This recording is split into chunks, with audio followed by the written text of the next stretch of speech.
नमस्कार साथियों, जय हिंद। जैसा कि आपको पता है कि बिहार में आए दिन पेपर लीक हो रहे हैं। आए दिन कोई भी वैकेंसी ऐसा नहीं है जो सिर्फ मंत्री, विधायकों एवं सांसदों के आश्वासन के भेंट चल रहे हो या पेपर लीक या धांधली सेटिंग से ग्रसित ना हो। तो इसी को लेकर के हम लोग 25 तारीख को गांधी मैदान में जो है बहुत बड़ा बैठक के आयोजन कर रहे हैं, जिसमें हम लोग बिहार दरोगा मेंस रिजल्ट में हुए धांधली के खिलाफ आवाज़ उठाएंगे और नए आंदोलन का आगाज करेंगे, जिसमें बीएसएससी से लगभग 4 सालों से लंबित परीक्षाओं को विगत 3 बार रीओपन फॉर्म करवा दिया गया है, लेकिन एग्जामिनेशन का कोई भी पता नहीं है। टीआरई 4 को लेकर के बीते 2.5 सालों से सिर्फ और सिर्फ आश्वासन दिया जा रहा है कि अब आ जाएगा, तब आ जाएगा, कब आ जाएगा। विगत कई बार इसको लेकर के आंदोलन हुए बिहार की धरती पर। बिहार के पटना में सड़कों पर रक्त से लाल हुई सड़कें, लेकिन फिर भी सरकार के कानों पर जू नहीं रेंग रही है। ये सिर्फ बिहार के छात्र युवाओं को छलना चाहती है और छात्र युवाओं को बर्बाद करना चाहती है। तो मैं आपको बता दूं, आप तमाम साथियों से आग्रह है कि आइए मिलकर एक आगाज करते हैं इस व्यवस्था के खिलाफ, जो व्यवस्था हमारे भविष्य को कुचलने का काम कर रहा है, जो व्यवस्था आपके माता पिता और आपके सपनों को कुचलने का काम कर रहा है। इस व्यवस्था पर एक चोट देने की आवश्यकता है। चोट इसलिए देने की आवश्यकता है क्योंकि जब तक हम इसके विरुद्ध एक मुस्त होकर, एकजुट होकर, यूनाइट होकर अगर आवाज नहीं उठाएंगे, तब तक ये व्यवस्था परिवर्तन नहीं होगा साथियों।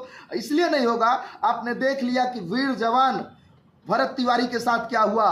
अरे स्वतंत्र भारत का, अगर कह सकते हैं कि स्वतंत्र भारत का पहला वो वीर योद्धा था जिसने इस व्यवस्था, इस नकारे सिस्टम के विरुद्ध आवाज उठाया था, लेकिन लोगों ने क्या किया, उसकी प्रशासनिक हत्या कर दी।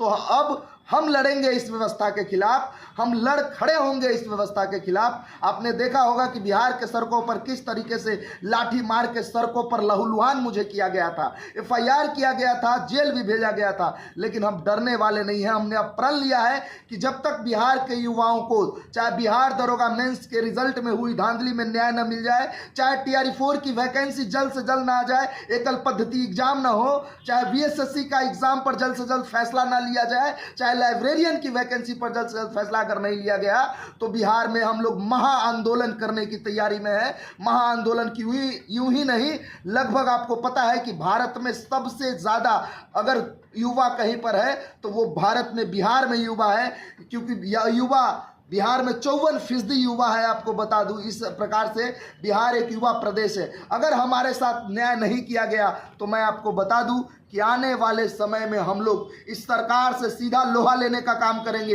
इस व्यवस्था से सीधा लोहा लेने का काम करेंगे। अगर है हिम्मत इस व्यवस्था को, अगर है हिम्मत इस शासन प्रशासन को, तो डाले हमें जेल में। लेकिन जब तक हमारी मांगे अगर पूरी नहीं हो जाती, हम युवाओं की मांगों को पूरी तरीके सुन लिया नहीं जाता, हमसे वार्तालाप करके एक पक्की गारंटी का मुहर नहीं लगा दिया जाता, तब तक हम सड़कों पर उतरते रहेंगे।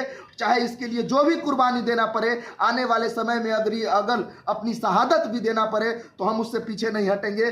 फिर बस आप तमाम बिहार के युवा साथियों से आग्रह है कि दोस्तों, युवा साथियों, बहने, भाइयों, आपसे आग्रह है कि आप लोगों को अपने हक और अधिकार के लिए लड़ना होगा, सड़कों पर उतरना होगा। बिन मांगे तो भीख नहीं मिलता, अधिकार कैसे मिलेगा? अगर अधिकार चाहिए तो अधिकार के लिए आपको लोहा लेना पड़ेगा, इनकलाबी झंडा बुलंद करना पड़ेगा, इनकलाबी लाठी उठाना पड़ेगा। तो आइए 25 तारीख को गांधी मैदान, गांधी प्रतिमा के नीचे 11:30 बजे पटना के गांधी मैदान में आइए, मिलकर एक सामूहिक फैसला लेते हैं और इस सरकार से आग्रह के साथ चेतावनी देते हैं कि जल्द से जल्द युवाओं के तमाम मांगों को सुना जाए, अन्यथा हम लोग रुकने वाले नहीं हैं। आगे चल करके हम सीएम आवास का घेराव करने का काम करेंगे। धन्यवाद साथियों, जय हिंद।